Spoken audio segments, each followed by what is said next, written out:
جارێکی تر سڵاو و هاتمەوەلاتان بۆ تەواوکردنی بەرنامەی گفتوگۆی پایتەخت. کاکێ من پێش ناوبڕەکە باس لە چۆنیەتی چاکسازیەک لە هەرێمی کوردستان. زۆر سپاس. طبعا من مەبەستم ئەوە بوو کاڵین پرۆژەی چاکسازی پرۆژەیە کە تەنها بە پارتی و یەکێتی یان بە معارەزە ناکرێت بێ پرۆژەیەک بێ هەموو خەڵکی کوردستان بەشدار بێت یان چکە ئەمەش یەکێک لە ئەساسەکانی بەشداری سیاسی لە پرۆسەیەکی دیموکراسیان ئەچەسپێنێ. ئێمە پێمان وایە بۆ سەرخستنی پرۆژەی چاکسازی ئێستا لە هەرێمی کوردستان پێویستمان بە 4 حاڵەت هەیە. یەک، ئایا ئیرادەی سیاسی بۆ چاکسازی لە کوردستان هەیە یان نییە؟ من پێم وابێت لە هەرێمی کوردستانە ئەو ئیرادەی لە خودی مەسعود بارزانی و سەرۆکی هەرێمەوە هەیە ئیرادێکی زۆر بەقوتە بۆ چاکسازی کە لە بەرنامەی هەڵبژاردننی خۆی بۆ بە سەرۆکبوونی لە هەرێمی کوردستانە ڕەنگیاوەتەوە. ئێستش ئەو پرۆژە تەفاسیلەی کە لە ڕۆژی نەورۆزە ئیعلانی کردو بۆ چاکسازی پرۆژەیەکی زۆر شامل و کاملەگەر ئەمومان بەلایەنەکانی دەسەڵات و ئۆپۆزیسیۆن و هاوکاری بین ئەکرێ دۆخێکی زۆر ئیجابیتر لە هەرێمی کوردستانە بێنێتە دی. دوو، ئێمە لە هەرێمی کوردستانە بە تەحدیدی قسەکەین پێویستمان بە چاکسازیکردن لە پەیکەری ئیداری و لە پەیکەری گەیاندنی خزمەتگوزاری هەیە. سێش، برادران لە پەرلەمانن ئەوان ڕەنگە لە من باشتر بزانن پرۆژەی چاکسازی پێویستی بە دەرچواندنی کۆمەڵێک یاسا بە هەموارکردنی کۆمەڵێک یاسا هەیە. من کۆمەڵێک نمونەت بۆ بێنەوە. ئێمە قانونی خدمەت لە هەرێمی کوردستان مەسەلەی دەستگای نەزا هەیە، مەسەلەی ڕقابەی مالیە. تا ئێستش لە ڕقابەی مالی ڕەنگە یەکێک لە کێشەکانیان ئەو بکە نەتوانن دەوری خۆیان ببینن. ئەو یاسایی بۆ چاودێریکردنی فەرمانبەر لە هەرێمی کوردستانە بەکارێنە بۆ ساڵی 1940 کە گەڕێتەوە کە پێویستی بە تعدیلکردن هەیە. مەسەلەی داواکاری گشتی بۆ تەفعیلکردنی پێویستی بەوە هەیە کە یاسای بۆ دەرچیان تعدیلی ئەو یاسانە بکرێکەیە. مەسەلەی قانونی شەریکات لە کوردستان پێویستان بە یاسایەکی ترە قانونی کەسبی نامەشروع لە هەرێمی کوردستان کە خۆزگا پەرلەمانی ئێمە بتوانێت بە شێوەیەکی باشتر قسەی لەسەرکە. قانونی ئەحزاب بۆی ئەحزاب لە هەرێمی کوردستان ئیتر واز لەوە بێنن وەکو حیزب عیلاقات لەگەڵ دەورن دروستکەن بە تایبەتی لایەنەکانی ئۆپۆزیسیۆن حتاوانەشی کە لە دەسەڵاتن. مەسەلەی احتیکار، مەسەلەی مۆنۆپۆلکردنی بازار، مەسەلەی زۆر بابەتی تر هەیە. نمونەیەکی ترت بۆ باسکەم لە قانونی محاکەماتی جەزایی مادەی 136 هەیە تۆ ئەگەر فەرمانبەرێک لە وەزارەتێک تۆمەتێکی گەندەڵی لە پاڵابێ دیوانی ڕقابی مالی ناتوانێت ئیلا بەبێ وەرگرتنی موافقەی وەزیرەکەی ناتوانێت مامەڵی لەگەڵ تۆ ئەمانەت پێویستن کە تعدیل بکرێن، هەموار بکرێن، یاسای تازەیان بۆ دەربچێ. وەکوتم ئەم پرۆسێش بە تەنها بە پارتی و یەکێتی ئەم بەیانەکانی معارەزە ناکرێت، پێویست بەوەکان لە دەرەوەی هەردوو لایەنەکەش خەڵکی تر بێتە ئارام. جگە لەمەش ئێمە پێویستمان بەوە هەیە چاودێری و بە دوواداچوونێکی بەردەوام بۆ پرۆسی چاکسازی، چونکە پرۆسی چاکسازی بڕیار نییە تا حاڵەتێک بە بڕیارێک بێ دەربکرێ. بەردەوام پرۆسەکە بە حاڵەتێکی داینامیکی وەرەگرێ. لەگەڵ ئەمانەش سروەخان ئێمە پێمان وایە پرۆژەی چاکسازی و ئەو ململانیە دیموکراسیانی کە لە کوردستانە هەن ئەبێ بە ئاقارێکا بێ ئاشتی کۆمەڵایەتی لە هەرێمی کوردستانە بپارێزێ. ئەبێ ئەمەش زۆر بە سەراحەت دەڵێم یەک لە ئەرکەکانی ئۆپۆزیسیۆن یارمەتیدانی دەسەڵاتە لەوەی کە دۆخی سیاسی نەشڵەژێنێ. بەداخەوەی لە چەند مانگی ڕابردووە بینیمان ڕەنگە برادرانی ئۆپۆزیسیۆنیش کەم ئەزمون بوون لە چۆنێتی ئۆپۆزیسیۆن بوون لە سیستەمێکی دیموکراسی ڕەنگە ناقیشیان نەبێ وەکوی کە کاروان باسی کرد لە 18 ساڵی ڕابردووە زۆرێک لە قیاداتی ئێستای ئۆپۆزیسیۆن بە تایبەتی برادرانی بزوتنەوەی گۆڕان بەشێکی ئەساسی بوون لە حکومڕانی کە لە هەرێمی کوردستانە هەبووە. بەڵام دیسان ئەڵێم ئێمە ئیدعای ئەوە ناکەین هەومان ئاڵتوونی عارە 24 بین وتیهای ئەوەش ناکەین کە ئۆپۆزیسیۆن هەمووی خەڵکی خراپن یان پرۆژەکانیان پرۆژەی جدی نەبن. ئێمە ئەڵین چه پرۆژەکانی ئەوان بێت، چ ئەو پرۆژە چاکسازی هەملایەنە بێت کە جەنابی سەرۆک ڕایگەیاندووە، چ ئەو پرۆژانە بێت کە هەموو لایەنەکانی تر هەیەە بین لەسەر مێزی گفتوگۆ بە بێمەرج قسەکەین لەسەریان بۆی پرۆژەیەکی چاکسازی، چونکە جەنابی سەرۆک بارزانی سێ اختیاری خستۆتە بەردەم ئۆپۆزیسیۆن. یەک، بەشدار بن لە پرۆژەی چاکسازی لە هەرێمی کوردستان بە پرۆژەی خۆیانەوە بە پرۆژەکانی تر. دوو، ئەگەر ئەیانەوێت بنکەی ئێستای حکوومەتی هەرێمی کوردستان فراوان بکرێ تەبەنی ئەو پرۆژە چاکسازیای نیشتیمانیە بکرێتەوە کە هەیە، ئەگەر بەمەش ڕازی نابن ئامادەسازی بکەن بۆی هەڵبژاردنێکی پێشوەست بکرێت. کاک سەعەد هەم ڕێخەری حکوومەتیشی لە پەرلەمان ینی لە ساڵ 35 خەڵکی کوردستان ئەگەر باسی هەرسێ لایەنە ئۆپۆزیسیۆنەکە بکەین نان بڕاو کران بە پێی بڕیارێک کە حکوومەت دەڵێ ئێمە لەسەر داوای یەکێتی و پارتی ئەو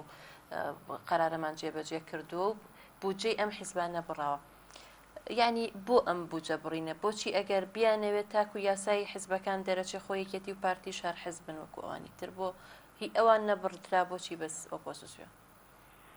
واللهی من بۆ خۆم بەڕاستی لەگەڵ ئەو حاڵەتە نیم و شتێکی خراپیشە. ینی بەداخەوە پێش ئێستاش من باسم کرد لە بیدایەتی ئەو با بڵێن قەیرانەی کە هەرێمی کوردستانی گرتەوە باش و بە شێوەی تەندروست ئیدارەی ئەو با بڵێن قۆناغە نوێ نەکراوە. یەکێک لەو شتە خراپانە ئەوە بوو تۆ دەسەڵاتی ڕاستە یاسایەک تا ئێستا نییە بۆ تەنظیمی منحە با بڵێن بودجێ حیزبەکان، بەڵام لە چوارچێوەی یاسای حیزبەکان ئەو لایەنانەی کە مۆڵەتیان هەیە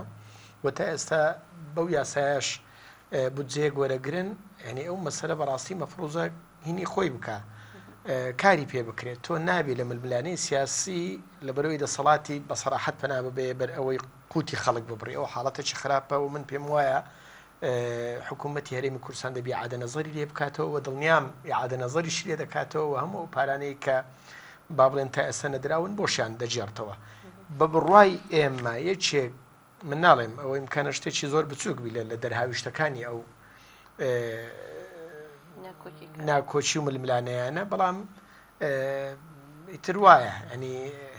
بەداخەوە هەندێک شتی لێ دروست بوو کە ئینسان بەڕاستی پێی خۆش نییە. ئەمە بۆ خۆمان زۆر بە سەراحەت، یعنی تۆ ئەگەر وەکو کەس لە من دەپرسی، وەکو حزب لە من دەپرسی، ئێمە قەت لەگەڵ ئەوە نین.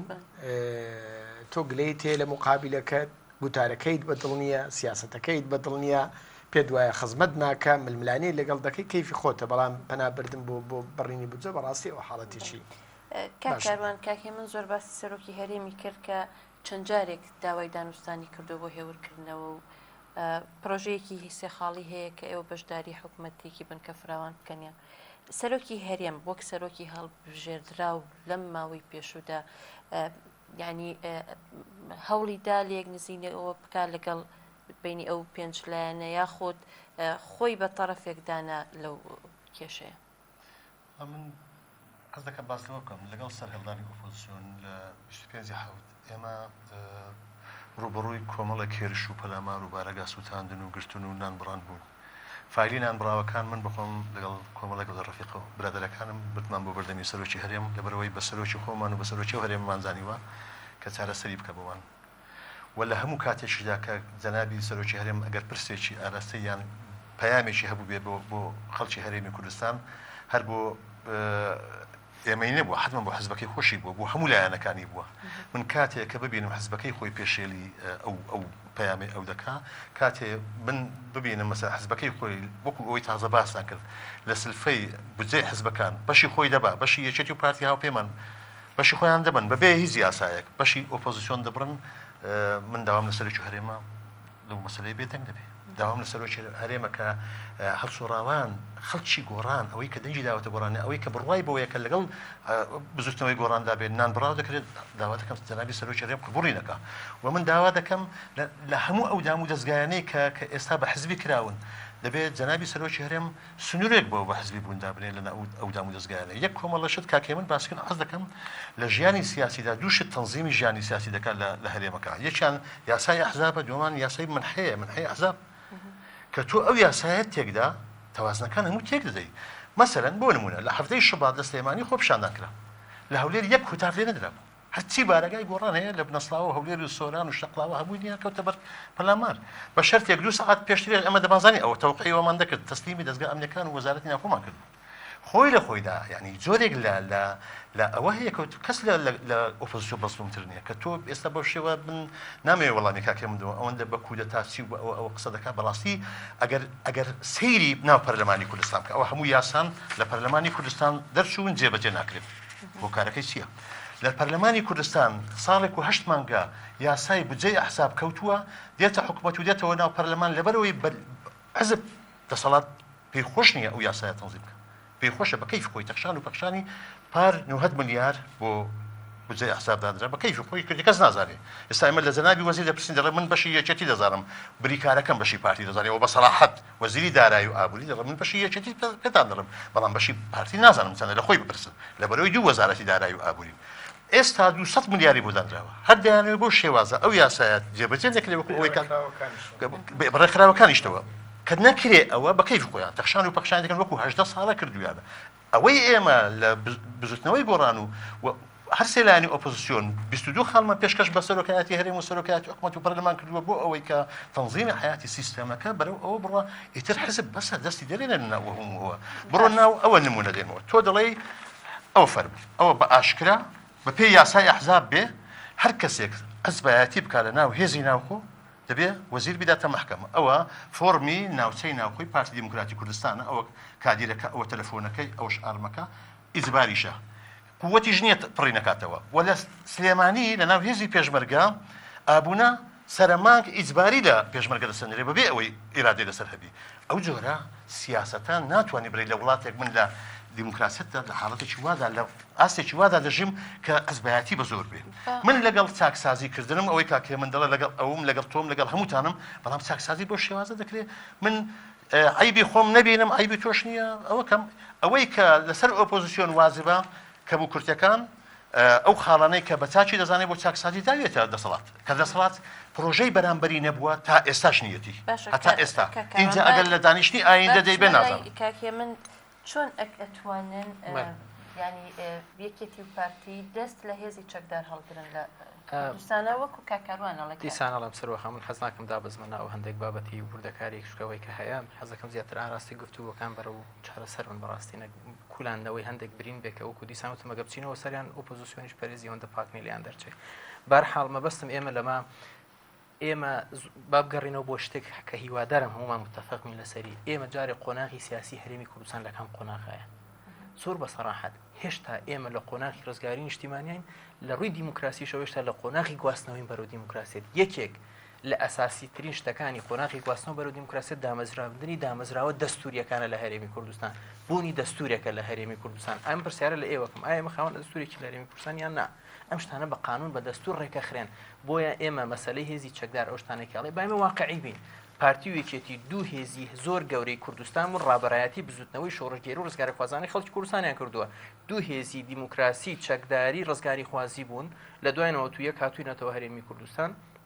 واقعێکی هەبوو واقعێکی نەخوازراوە بە کە شەڕی ناوخۆ بووە ئێستا ئێمە لە حاڵەتی ئەوان بەپی یاسای وەزارەتی پێشمەرگە لیواکان یەک بخێنەوە بەڵام ئەم لیوانە پێویستیان بە تەجهیزە پێویستیان بە تدریبی مشترەکەیە پێویستیان بە عەقیدەیەکی یەکگرتووی پێشمەرگانە هەیە بۆ ئەوی واز لەوە بێنن کە ئەمانە پێشمەرگەی پارتی بن یا پێشمەرگەی یەکێتی بن پێشمەرگەی زەحمەت کێشانیشی تایە و لیوان مشترەکانی کە دروستەکرێت پێشمەرگەی شیوعیشی تایە پێشمەرگەی سۆشیالیستیشی تایە بەرحاڵ ئێمە لەگەڵ ئەمانە بە هەنگاوە کرێ بەڵام بە بازدانی گەورەتر چکە بە سەراحەت ئەوەی ئێمە لە ئۆپۆزیسیۆن لە چەند مانگی ڕابردووە بینیمان یعنی بەس بەرزکردنەوەی کۆمەڵێک دروشم و کۆمەڵێک هێنانە کۆمەڵێک تەسەوراتی ئەوانە بوو سیاسەت بەرزکردنەوەی دروشمی بری قەدار نییە سیاسەت گەمەی ئەگەرەکان و ئەوەی کە پێڵێن possibilities the games of the possibilities یعنی سیاسەت یاری ئەوانەی کە ئەتوانی بەدیان بینی بەڵام لەگەڵ ئەمەشا ئەڵێم چه هێزەکانی ناو دەسەڵات چه هێزەکانی ناو هەمان ڕۆڵەی ئەم نیشتیمانەین کەسمان نە ئیستیرات کراوین نە لە ئاسمان داباریوین نە لە ئەرزی شەڵتۆقیوین هەمومان بەرپرسین بەرامبەر بە ئێستای هەرێمی کوردستان هەمووشمان بەرپرسین بەرامبەر بە ئایندەی هەرێمی کوردستان ئەمە بەوە ناکرێت بە زمانی یەکتری سڕینەوە ناکرێت بەداخەوە بە زمانی ئینقلابکردن و هەڵتەکاندنەوە و هەڵوەشاندنەوە و ڕەفزکردنەوەی یەکتری و سەپاندنی مەش لەسەر یەکتری ناکرێت هەموو بەسەر ئەوە کرێ ئەمە دیسانەڵێن بگەڕێنەوە بۆ بەیاننامە حەڤەخاڵەکەی پەرلەمان لە ژێر چەتری پەرلەمانی کوردستانە ئەوان باس لەوەکەن دابڕاندنی هێزی چەکدار ئەحکاری حیزبی لە ناو هێزی چەکدار ئەم پێویست بەوەکە بە یاسا جێبەجێکرێ ناکرێت گوشار لە ناو پەرلەمان دروستکەن لە ناو لە ڕێی ڕێکخراوەکانی مەدەنیەوە گوشاری لەسەر دروستکەن ئەگەر ئەو بێت باس لەوە کە پارتی و یەکێتی دەست لە هێزی چەکدار وەرەیە کاکە بزوتنەوەی گۆڕانیش دەستی لە ناو هێزی چەکدار وەریا بزوتنەوەی گۆڕانیش 11000 دەنگی لە ناو هێزەکانی ئاسایشی ناوخۆ پێشمەرگە لە سلێمانی هێناوە لە ناو ئەوانیش حیزبایەتی کراوە ئابوونەش لێ وەرگیراوە ئێستاش حەزەکەم کاکەڕان بەم پێم بڵێ ئایا ئێوە ڕێخستنتان لە ناو هێزەکانی چەکدار نییە بازنەوە ڕایەڵەتان دروست نەکردون هێزەکانی چەکداری ناوخۆی خۆتان حتمما ئەم شتان ئێمە پێویست بەوە کە هەمومان تەنها بە پەنجە ڕاکێشان بۆ یەکتری نەبێت دیسان ئەڵێم هەمومان ڕۆڵەی ئەو وڵاتین پێویست بەوە کە پێکەوەشان بەشان یەک چونکە هێشتا زۆر بە سەراحەت پرۆسی دیموکراسیت پێویستی بە تعزیز هەیە کە تۆ پرۆسێکی دیموکراسی هێنی بە تعزیزی بکەیت ئێمە ئێستا لە مەرحەلەی تعزیزکردنی پرۆسە دیموکراسیەکانان ئەرکی گەورەتر لە سەرشانی هەمومانە خەڵکی کوردستان لەوە بێزار بووە جارێکی تر بەرەو توندوتیژی بڕاتەوە جارێک تر خەڵکی کوردستان بێتە قوربانی گەمەیەکی توندوتیژی نێوان هێزەکانی ئۆپۆزیسیۆن و هێزەکانی دەسەڵات با هەمومان لە پێناوی خەڵکە لە خۆمان ببورین بگەین حەڵێکی وەسەط چکە هیچ عیبیتیان یەگەر تەنازول بۆ یەکتری بکەین بۆ چکاڵم کوردستان لەم قۆناغەوە بۆ ئایندەش پێویستی زیاتری بە هەمولایەکمانە هیواداریشم ڕەوتی گفتوگۆکان بەم ئاراستەیە بڕۆ بەڵێ کاک سەعات حەڤە خاڵیەکەی پەرلەمان بڕیارە حەڤە خاڵی کە بەکوێ گەشتە یعنی ئێوە بە دواداشتنی بۆکەن چەندی جێبەجێ کراوە چەندی جێبەجێ نەکراوە وڵا بڕیارە حەڤدە خاڵەکەی پەرلەمان تەبی بەشێکی زۆری پەیوەندی بە ئاساییکردنەوەی بارودۆخەکەەوە زایدەن هەندێک خاڵیشی تێدایە کە عیلاقەی بە مەسەلەی چاکسازی هەیە لە هەرێمی کوردستان بە بڕوای من یعنی ئەگەر مەبدەئی نیشتیمانی هەبی پەرۆشی هەبی بۆ ئایندێ و ئەزمونە وەکو کاکێ من و برادرانجی باسییان کرد باوەڕ بکە ئێستاش لەگەڵ هەموو جیاوازیەکان بەڵام من پێم وایە مشتەرەکات لە بینی دەسەڵات و معارەزە زیاترە لە خلافات و معلومیشە لە بەرچی لەبەرەوەی طبیعەتی ئەو مەرحەلە سیاسیە ئەوە دەخوازی یعنی بۆ معارەزە هیچ سازش نییە بە بڕوای من ئەگەر بێ پێ لەسەر پرۆژەکەی خۆی دابگری بەڵام هەوڵ بەرە چوارچەوەی مؤسسات و دام و دەستگاکان ئەو چاکسازیانە بکە من وای دەبینم قەولەکەی دەڵێ هەندێک جار ئەزمە حلولیش لەگەڵ خۆی دەهێنێ خەڵکی کوردستان بەگشتی و ئێمە ئەوانەی کە با بڵێن لە حیزبەکانن کەوادرن خەڵکی ترن بەڕاستی خوازیاری ئەوەی بووین و ئێستاش دەبێ هەروای لێ بکرێ ئەو ئاڵوگۆڕەی کە لە منتیقەی ئێمە بوو طبعاً وەکو گوتەنی دەرسوو پەندوەرگرتن لەو گۆڕانکاریانە و جارێکی تریش ئەو خەڵکەی هاتەوە سەرشەقام چکە بەڕاستی دەبێ ئەو مەسەلە بە تایبەتی پارتیوێچەتی بیزانن ئەگەر ئێستا معارەزەش بستەوە ماڵی خۆی گۆڕانیش بستەوە یەکگرتوش بستەوە کۆمەڵیش بستەوە بەڵام چاکسازی بۆتە بەشێک لە ضرورەتی بەردەوامبوونی ئەزمموی هەرێمی کوردستان نا من دەڵێم ئەگەر ئەو سێلایەنەش وەکو معارەزە نەمینێن چاکسازی بۆتە بەشێک لە ضرورەتی بەردەوامبوونی ئەو ئەزمونە و هاتنی خەڵک بۆ سەر شەقام طبیعیە خەڵکیوانیشتدایی بەڵام خەڵکە و داخوازی ڕەوای هەیە بەڵام شتێک خزمەت ناکە ئەویش ئەوەیە تۆ تەعنود لەسەر شتێک بکەی کە قابلی جێبەجێکردنیە من دەڵێم هەرچەند ئەوە من حەقم نییە طبعاً تەقیمی ئەوە بکەم کە معارەزە چۆن لە لە دو سێ مانجی ڕابرد و ئیدارەی ئەو قەیرانەی کرد بەڵام بە بڕوای من و ئیمکانە جارجار ئەوە بە شخصیش لەگەڵ ئەو هاوڕێیانم لە برێن برادرانی لیستی گۆڕان باسی دەکەین لە دو سێ هەفتەی یەکەم ئەگەر ئەوان باش بیان توانی بە ئیدارەی ئەو ئەزمەیە بکەن دەسەڵات ئامادەی تێدا هەبوو ئامادەی باشی تێدا هەبوو ئەوەی کە دەیسەلماند 6 مانگ لەوە پێش ئامادە نەبوو هەرجەشت لێ ڕابکری بە بڕوای من ئەوە حاڵەتێکی ئیجابیە من بم وەکو معارەزە هەوڵە دەم بێم بە میکانیزم بە دەرچوونی یاسا بە کۆمەڵی ینی چاکسازی هین هەوڵە دەم ئەوە بە قازانجی پرۆژەکەی خۆم بیشتێنمەوە کە لە نەتیجەش بەڕاستی هەموو لایەکمان ئیستفادە لێ دەکەین ئەڵێ لە سێ هەفتەی بیدایەتە ئێوە ئەتانتوانی ئەوەی ئەتانەوێت بیکەن ینی دەسەڵات کە ڕازی بوو بۆ قایل بوو بە هەندێک داواکاری بۆچی ئیستیقلالی ئەوەتان نەکرد و چاکسازی بەشدار بن لە پرۆسی چاکسازی لە ئێمە ئێستا ئەوەی دەکرێت بەرهەمی ئەو خۆپشاندانە نییە ئەوەی ئێستا دەکرێت ئەو فشارە جەماوەریەیە ساڵەهای ساڵە لەو هەرێمە و کاکێ من گوتی بە خۆشیان 100 جار گوتیان گەندەڵی هەیە بەڵام بۆ چارەسەری ناکەن ئەها ئەوە ئی 2011 سەیریکە دامەزراندنی 2011 تەخشان و پەخشان ئەمن بۆ دێنم بەرپرسێک 4 دەفتەر لە یەک ڕۆژ بەس 20 وەرەقە و 30 وەرەقە بداتە خەڵکی یەک بەرپرس ئایا ئەوە گەندەڵی نیە ئایا ئەوە دامەزراندنی عائیلی نیە فەرمووی پیشان دەدەم 3 کەس لە ماڵێک پێکەوە ئەگەر یا حزبیە یا خزمێنەیە ئەوە تە بۆ دێنم هەموو ها ناوەکان بە خودت بیخێنەوە سەیریکە دوو کەس سێ کەس دوو خوشکوی دووبرا ئایا ئەوە عەدالەتە ئەوە عەدالەتە ئێمە 3 وەزیری تایبەتمەندمان بانگی لێژنەکەی خۆمان کرد لەسەر زیادکردنی موچەی هێزی پۆلیس هێزی ئاسایش هێزی پێشمەرگە لەبەرەوەی کوڕی هەژار و کوڕی فەقیرن خۆ ئێمە گۆڕان سگەیەکمان نییە فەوجێکمان نییە بەڵام فەرموو ئەوە زیادکردنە کە یەکەم موچە ئەو مانگە دراوە بە پێشمەرگە 1850 دینار کە دەکات $1.5 بۆ هەر مانجێک بۆ یەک پێشمەرگە زیادکراوە بەڵام 2,600,800 دینار کە دەکا 24 وەرەقە بۆ ئامری دوایەک زیاد کرا ئەوە تەوازنە ئەوە هاوسەنجیە ئەوە عەدالەتە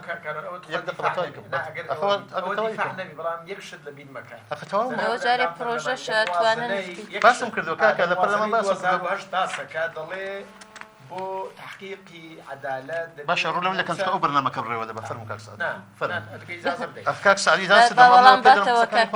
تۆ دوایە قسە تۆ بزۆر نەهاتم یعنی تۆ وەزم بۆیە محامی حکومەت ئەگەر پارێزەری حکوومەتی ئەوە شتێکێ ڕێخەری حکوومەتە دەبێت لە پەرلەمانیان. لە تعریفەکە بڵێن کاک سعد خالید پارێزەری حکوومەتی هەرێمی کوردستان منەوە پێ لێگەڕ قسەی خۆم بکەم تو زیاتر نابێ دەبێت قسەی خۆم بکەم تو ناتانی ڕێ لەم بگرێ بۆ من دەیان بەڵگەم بەدەستەوە فەرم بۆ خۆی بکەم ڕێ لە جەناب ناگرم من یەکشت دەڵێم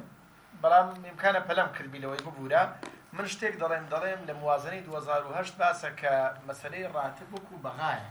یعنی بۆیە من بڕواناکەم ئێرە بەیشتیان بتوانن بەڕێزم ئەگەر ئەجا لێ نقطەی لە خۆتانەی لەگەڕ من تەواوی بکەم بۆ ئەوەی کە تەواوی کەم بۆتان نەخێر هیچ موچەیەک وەکو بەغانیە ئێمە داوامان کردێ پرۆژەمان تەقدیم کردووە بۆ وەڵامەکەی جەنابەت کە موچە بە هاوتا بکرێ وەکو بەغدای لێ بکرێ داوامان کردووە ساڵی پار لە بودجەی 2010 پێشینەی هاوسەرگیری بکرێ بە 5 میلیۆن ئیمساڵ برادرانی لیستی کوردستانی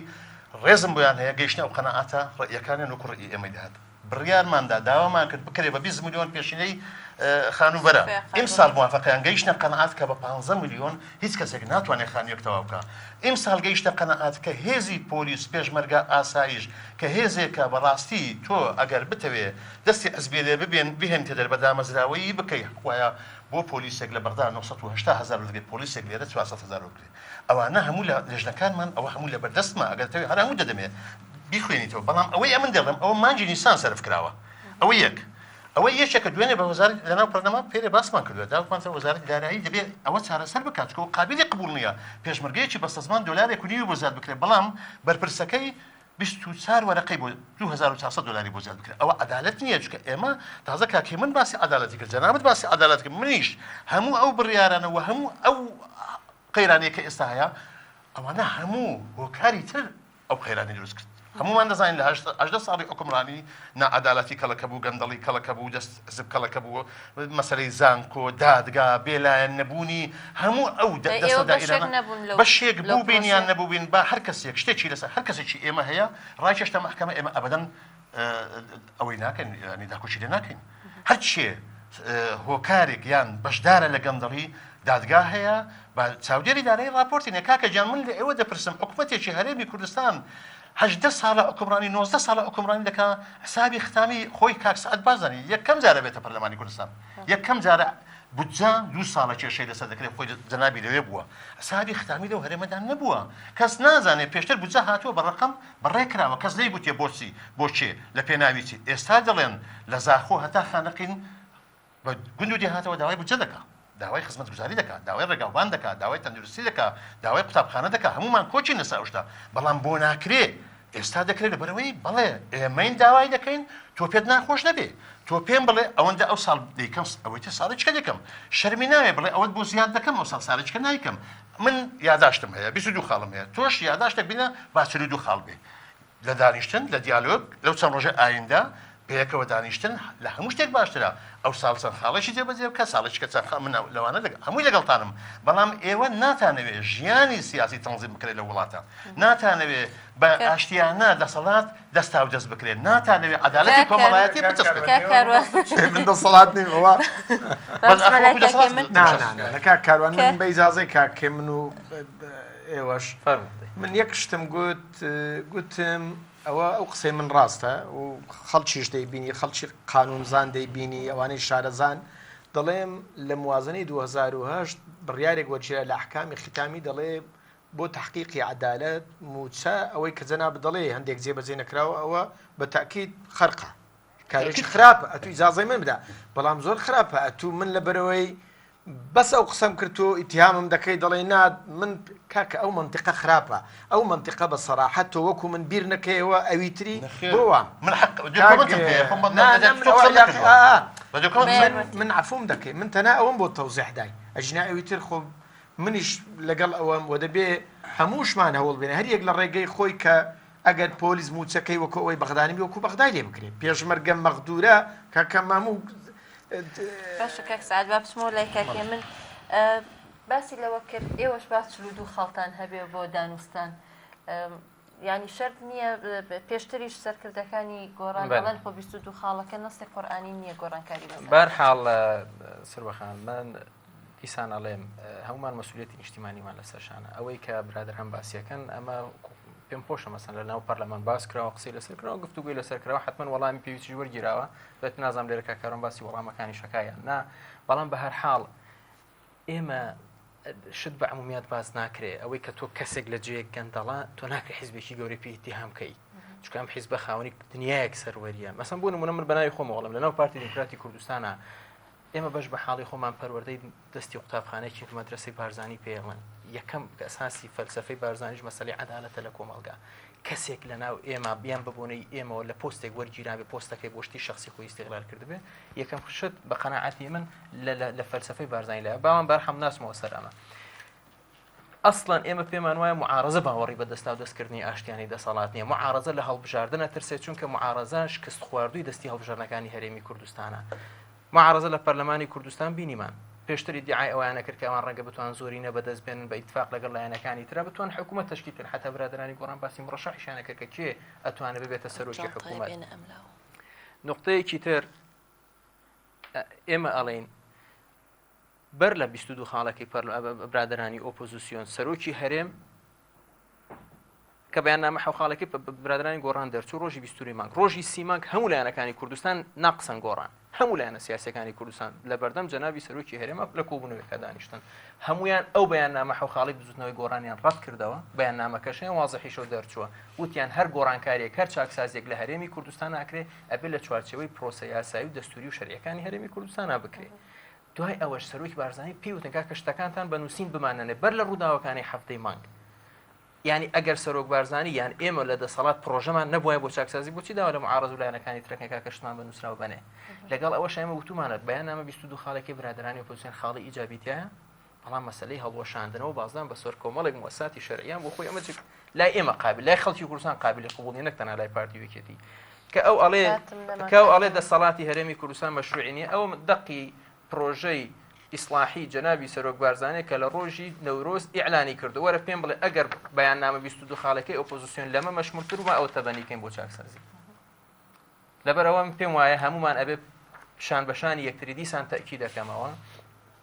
برادرانی ئۆپۆزیسیۆن نابێ پاساوی لەگەڵ ڕێزم ئەڵم نابێ پاساوی شکستی خۆیان لە تێکەڵکردنی ئەجەندای سیاسی خۆیان لەگەڵ شارع ئێستا بێن لەسەر پارتی وێکێتی بشکێنەوە ئەبێ ئەوانیش بە خۆیان بچون حتمما ئێمەش بە خۆمانە چکە ئێمەش لە دەسەڵات پێویستیمان بەوە هەیە کە ئەو متمانەی خەڵک پێیاوین لە ئاستی ئەو متمانەیە بین و ڕۆژانش ئەم متمانەی پێویستی بە نوێکردنەوە هەیە دیسان لەم تەکیل لەسەر زمانی یەکتر قبوڵکردنەکە من بەس بە نیو دقە ئەگەر پێم بڵێ سەرۆکی هەرێم کۆمەڵێک بڕیاری بۆ چاکسازیش خستە بەردەم ینی ئێوە